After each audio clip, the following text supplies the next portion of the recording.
This is Terms of Reference. I'm your host, Stephen Laddick.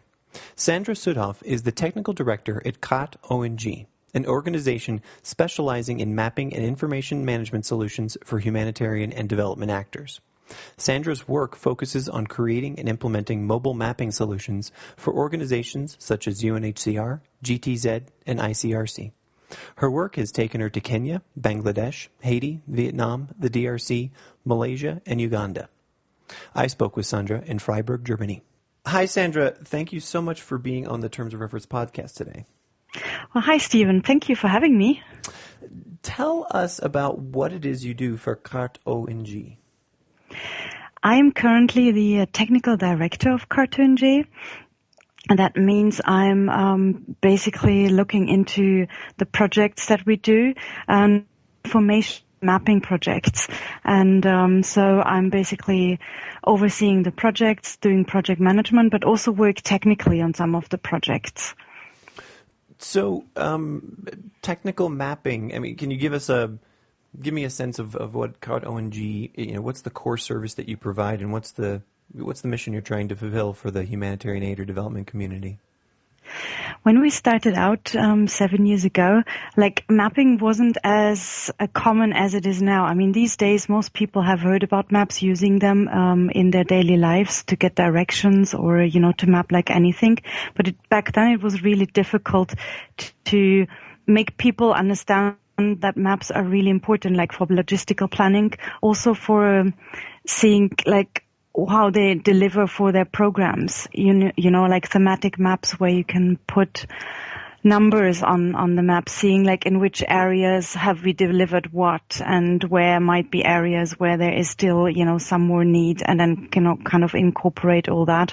Or simply maps that they can show to the donors to see what's going on, and even normal base maps were not that common to be used, and they're quite important, especially if you do emergency planning, that you get a sense of the area around it and how you can actually plan your interventions better. Why do you have a sense of why 7 years ago? I mean, that was still 2007. Why is your sense that individuals or organizations didn't value mapping and didn't value geographic information systems in the way that you think they do today? Do you have any idea? I actually think that they just thought it's too complicated. They weren't used to really read maps, and then they thought it's too complicated to get them produced.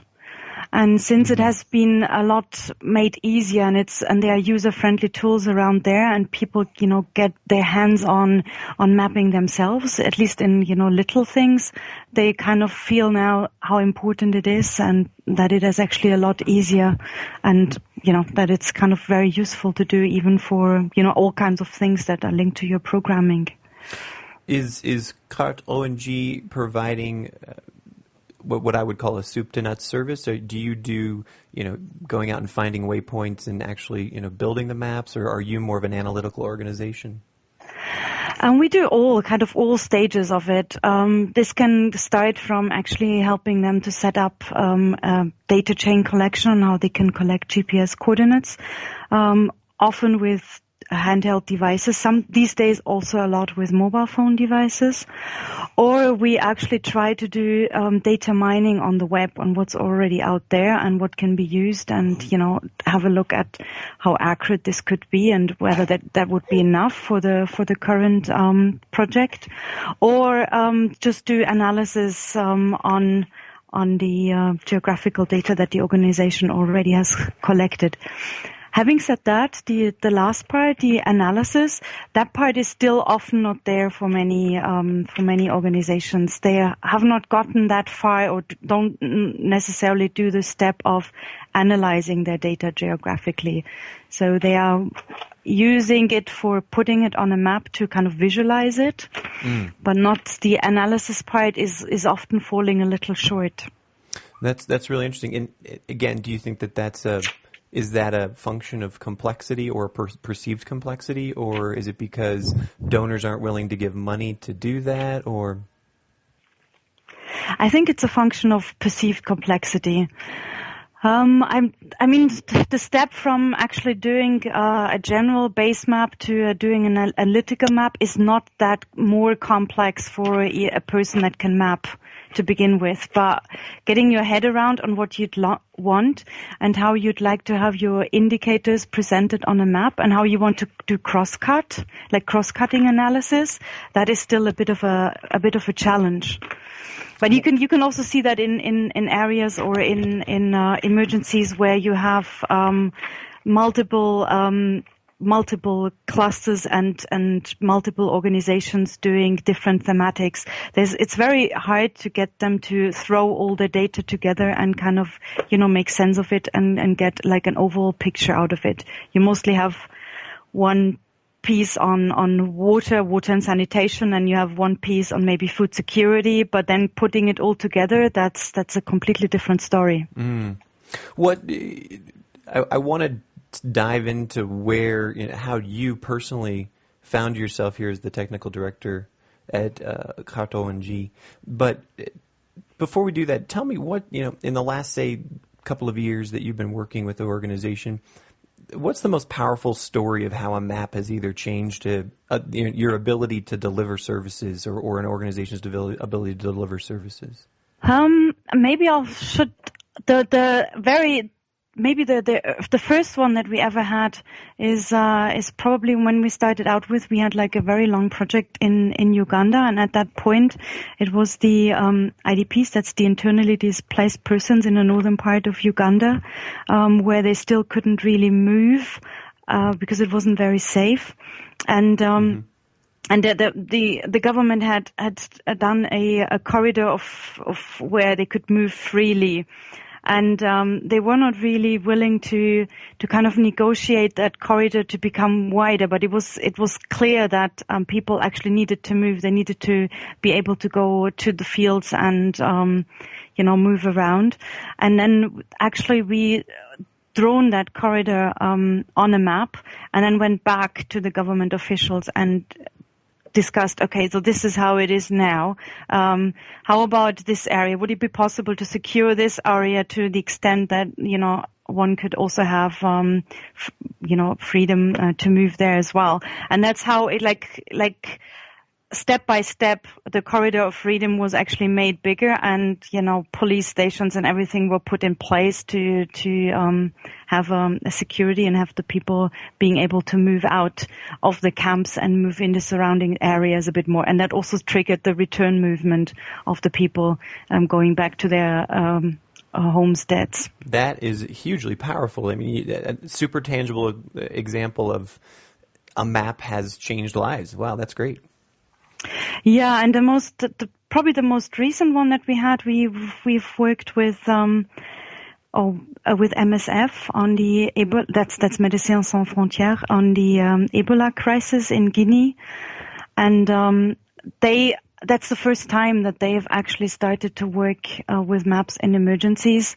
And when they started out with, there were no maps available whatsoever, and there was also hardly any data mapped. And then we actually made a call to HOT and OSM. I don't know if you know OSM. That's the OpenStreetMap.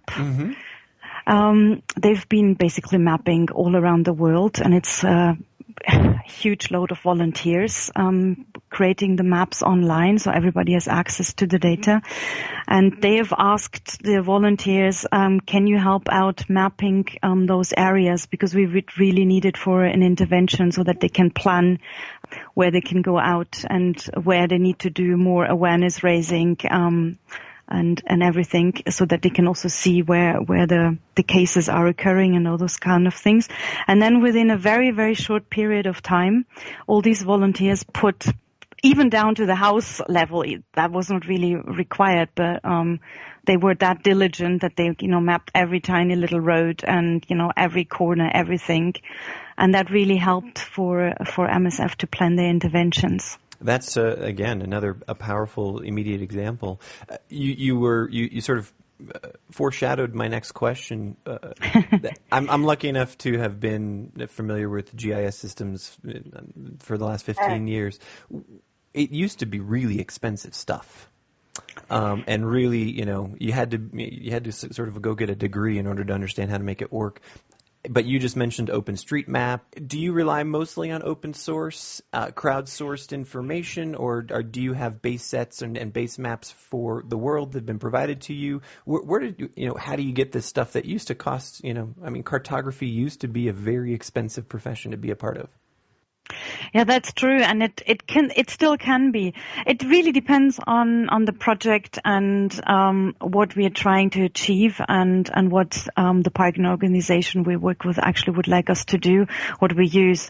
So no, typically for smaller NGOs, it's more open source projects, but then for some of the bigger organizations we collaborate with, they often do have proprietary systems in place, and they want the data and the maps being delivered in a way so they can actually use it in their systems. So we normally adapt to the context in terms of what we use.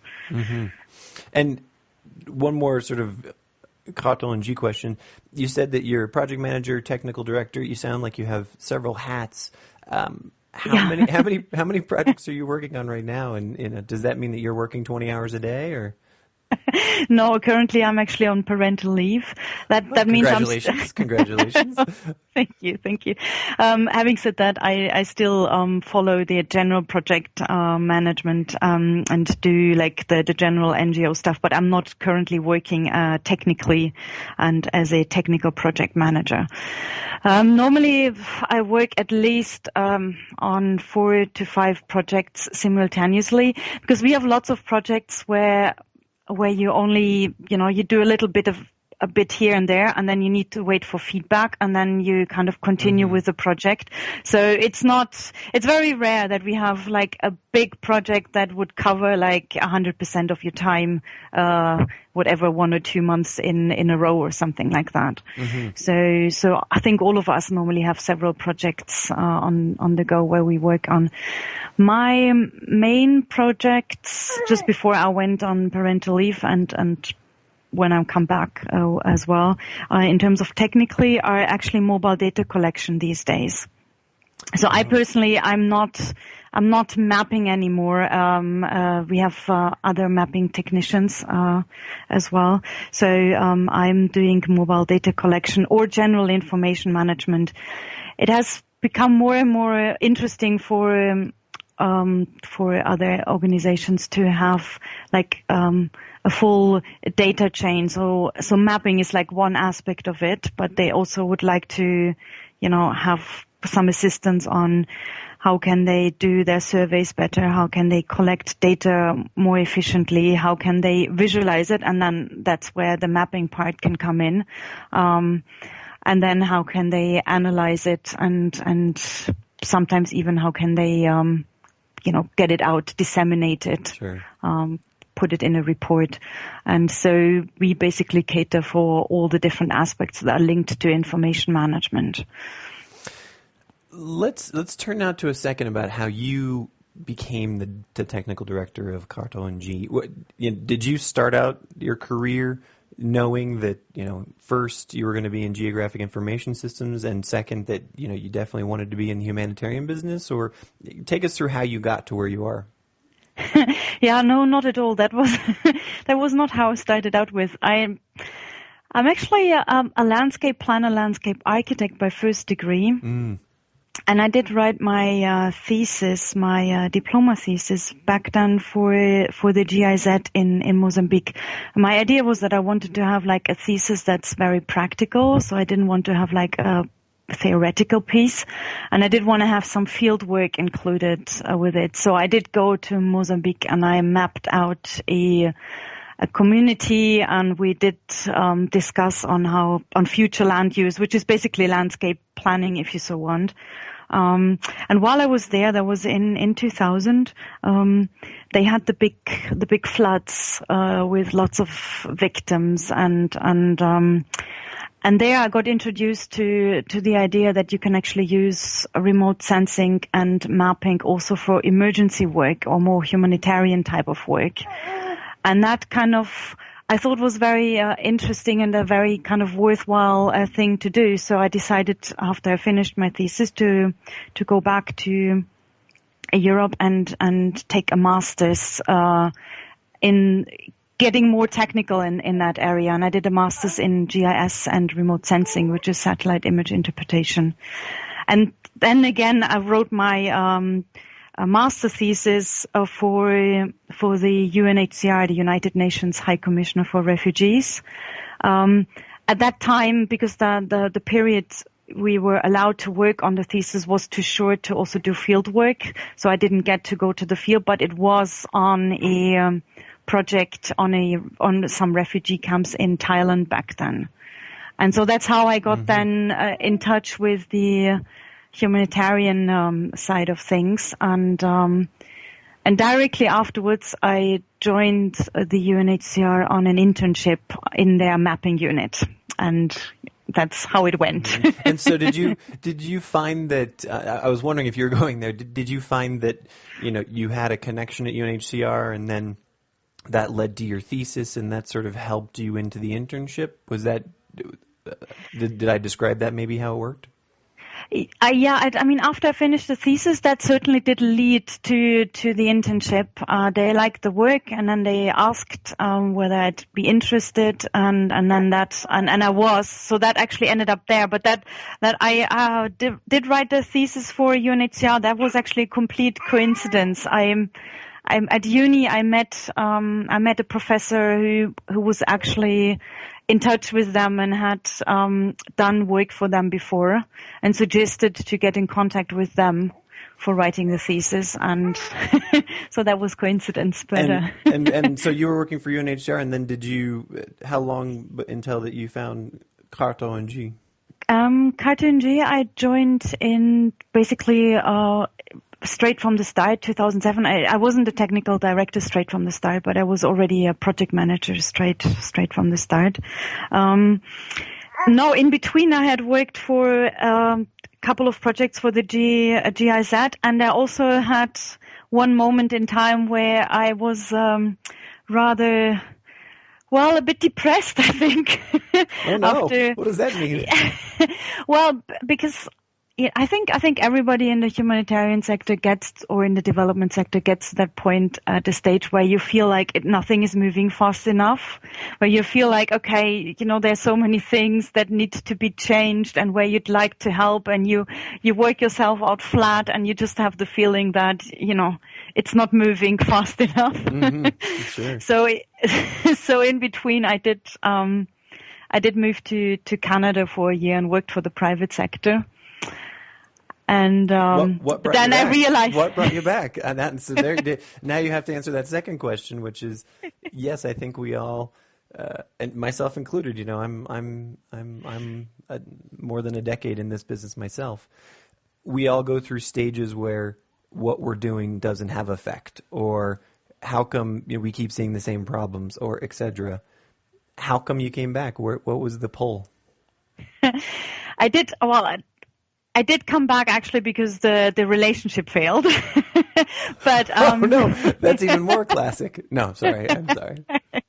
No, but I did come back to Europe then, and I did want to actually stay in the private sector in Europe, and I did look out for a job, but then I did find some interesting positions, but sometimes it didn't resonate with me properly. So, I always tried to find a reason why this was actually not the right job. And then I got asked by the founder of CartONG, who I had met at UNHCR when I was there as an intern, whether I'd like to join. And he told me about the project in Uganda and everything. And I was like, yeah, that actually does resonate with me. So maybe after all, the humanitarian sector is the sector that kind of makes me resonate and makes me want to work for and have the feeling that you're actually, working for a purpose. Do you have trouble, I'm thinking about your classmates in uni or other people that you associate with in the GIS profession, describing or connecting with them, saying, hey, look, I do this kind of work while they're working on city planning and urban development and, GTZ, XYZ, right? Do you ever have trouble with those conversations or describing what you do? Oh, yes, constantly. I think my parents still don't know what I do. But they keep on asking, well, can you give an example? But then for some reason, even they have problems in grasping the full range of things that we do in the humanitarian sector, really. Because that is the thing that also really makes it interesting. I mean, no project is exactly the same, and you always have to, the field setting is different, and then maybe the setting of the organization you work with is different, or the type of beneficiaries are different, and you always have to kind of adapt and find innovative ways, creative ways on how you deal with the situation, how you're gonna, get the best out of it. And describing that is actually not so easy, no. Give me an example of that, if you would. Right now before you went on parental leave, you're focused on mobile technology, mobile mapping. What are some of the unique problems you've had to solve, and how did you end up solving them? Well, with mobile data, the data collection as such, one of the classical problems is that it's sometimes very hard to get people to agree on the type of questions that are being covered. Quite often they do want to cover everything and anything, but then that data is not going to be analyzed. So it's less even about the technology. It's about just sort of the fundamental data, really. To me, it's definitely less about the technology. How to operate mobile phones, it's very easy. We often have the beneficiaries directly that are operating them, and they have no problems whatsoever. It's more like getting your head around the workflow, how you're gonna get the workflow so that everybody kind of agrees and finds themselves in it, and they understand on how that is how it's supposed to be done. More than really working the technology. That's interesting. So can you give me an example of a debate that you had over certain questions, maybe with the Ebola example, where was there a certain set of questions that people wanted that other people didn't want, et cetera? No, for the Ebola crisis, we didn't do a data collection. We quite well. What have we? We have done nutrition surveys, and there, for instance, people have a hard time agreeing on maybe the time frames that they want to put down for what the question is being asked. Like a classical question in nutrition would be what type of foods did they eat yesterday? And then it's like tick boxes on, just to get the food groups. And then there are organizations that prefer wanting to have this question asked for the last 7 days or even the last month. But then it's very hard getting people to remember what they have all been eating the last 7 days. I have difficulties doing that. I don't think I can tell you all of the meals I ate yesterday, to be honest with you, unless I'm really thinking. Yeah, but of course, from an analysis point of view, it gives you much more insight if you know what people have been eating for the last 7 days. Sure.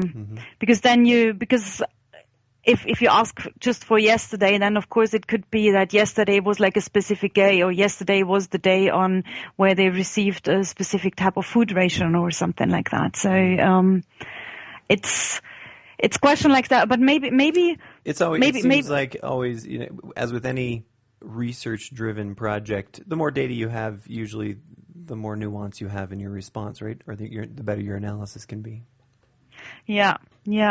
And I think a classical thing that people like to do is that they like to do shortcuts, like pushing two questions into one.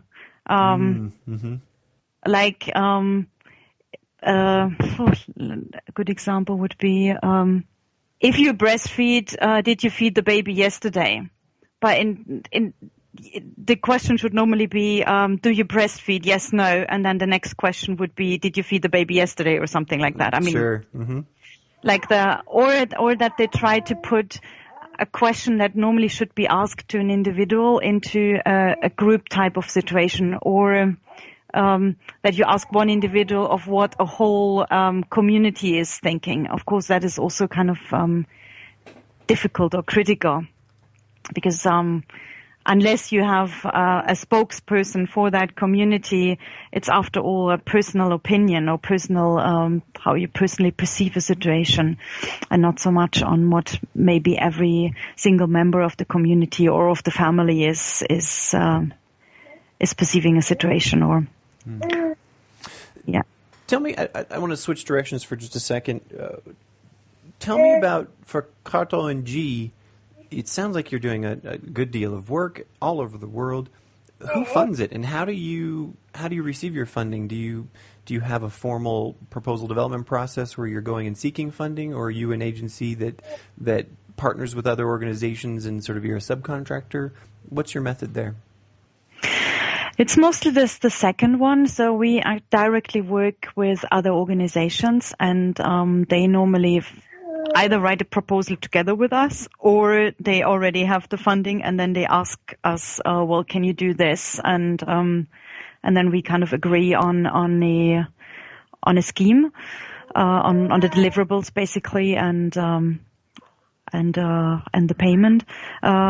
We also do some proposal writing, like unsolicited proposal writing as well, but it's not the major part. It's always difficult in that sense. What we do is like very specific. So unless we team up with an organization to begin with, it's kind of very hard to find funding for information management only if you so want. Sure. So the more specific your potential work or the project you're working on, the better. It's a donor can give you those, that $10,000 to go do that really specific work.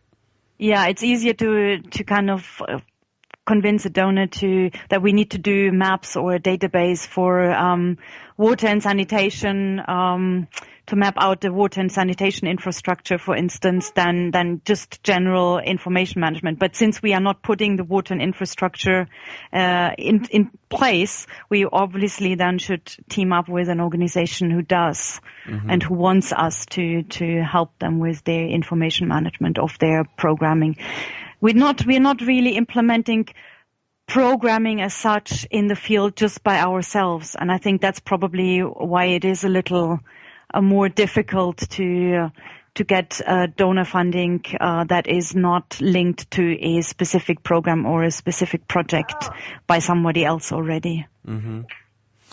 What about stability for CartONG? It sounds you've been around for 7 years, so it sounds like you've overcome those first couple of years of how are we going to put all this together? Do you still feel like the organization is what we call hand to mouth? Or, you're sort of like, gosh, when is the funding going to end? Or can you see into the next year or a couple of years?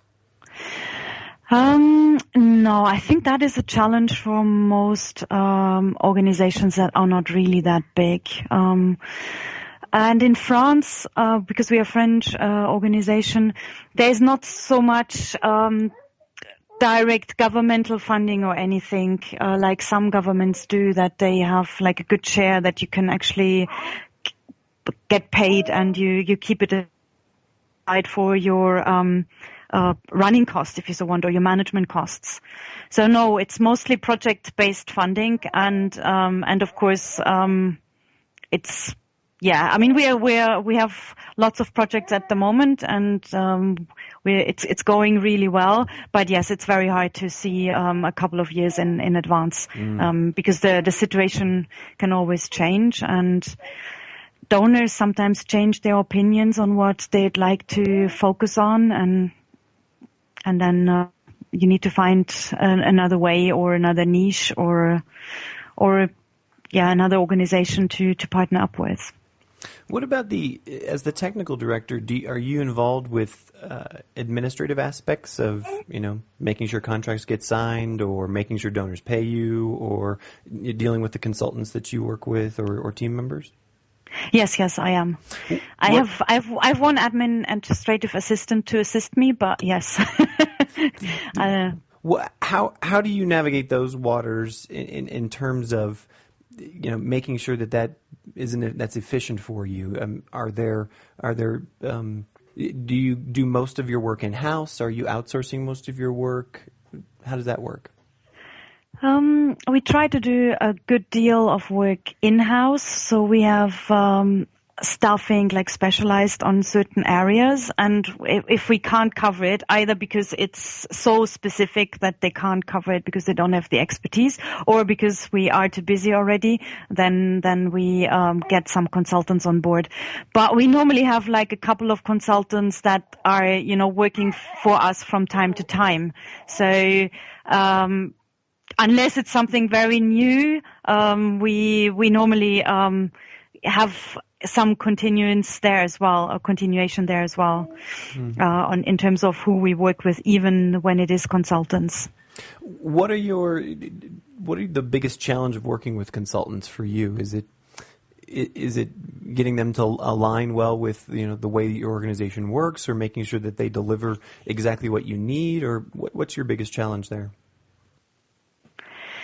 I think some consultants, it takes them a while to get their head around that they actually need to collaborate or kind of coordinate their work with us as well. That we'd actually, like to see what they do before they actually send it to the partner organization. Because consultants normally, if they are only working by themselves all the time, then they are not used to that working in the team and kind of, run a few questions by the other team members, and just to make sure that everyone thinks that this is a good way on how to approach this. I do think it is more efficient that way, though, because quite often you might not have the best idea, and your team member actually has a very good idea that you could be doing. And consultants sometimes they keep it to themselves before they actually, and then they have the finished product, and you realize, okay, but these aspects are not quite as you want them to be. Two questions left. One that I love asking everyone. When is a time that either you or CartONG failed? Or made a pretty big mistake, and how did you recover from that, either with a donor or a client or in some respect? Ooh, now I have to think. Well, that's great. I'm glad that it's not so often.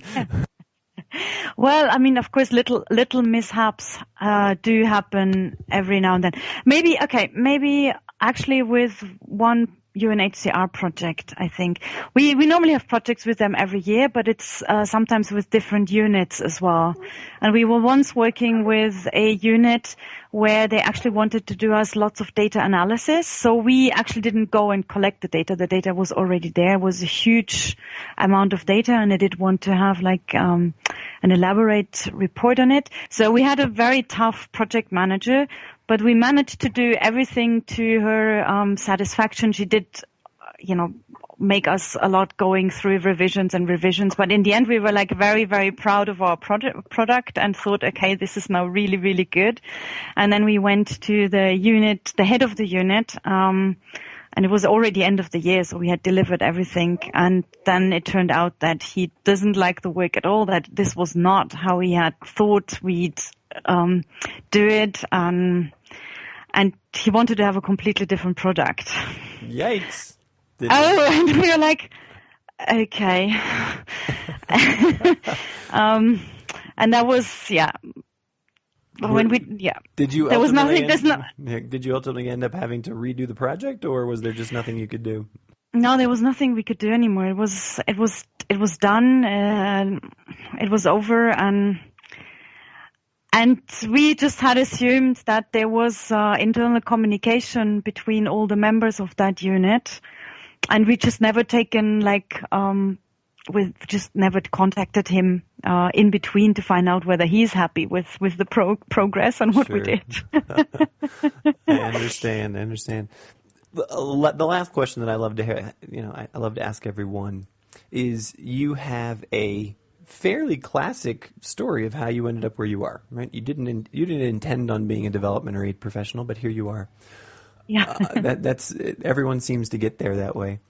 What is your advice for someone who's either considering entering the development world or the aid world, or someone who maybe is graduating from university right now, about how to be successful? What, is there a key to success that you've found over the last 7 to 10 years that is essential? And what would you say to them? Very important is actually getting some field experience under your belt. And that could even be, through volunteering, and it doesn't need to be an emergency situation. I mean, I don't actually recommend volunteers to go into emergency situations, but just like field experience in a developing country or, abroad, definitely in a developed country. So that organizations see that you actually were able to cope with the situation on the ground, that you are well adaptable, that you kind of creative, that you're interested in different cultures and ways of living and all these kind of things. I think that is even more important than your academical credentials to a certain extent. I mean, of course, you should have a profession or a course that is of interest to the developing, to the humanitarian or the developing sector. But then again, many are. So I do think someone who really wants to work in humanitarian and developing could enter it with almost any course. Yeah, I think that's probably the main aspect. Generally, being flexible, and of course, also ideally speaking several languages. Yeah. That's quite important as well. I mean, for sure English, but it doesn't help. French and Spanish is quite useful as well. In some areas, I suppose Arabic would be very, very good. Asian languages are generally very hard to learn, but any of those would be useful as well. Sandra, thank you so very much for your time today. We really appreciate it. Well, you're most welcome. It was a pleasure. You've been listening to Terms of Reference, a weekly podcast from aidpreneur.com. Find us on iTunes or at www.aidpreneur.com. Thanks for listening, and we'll catch you next time.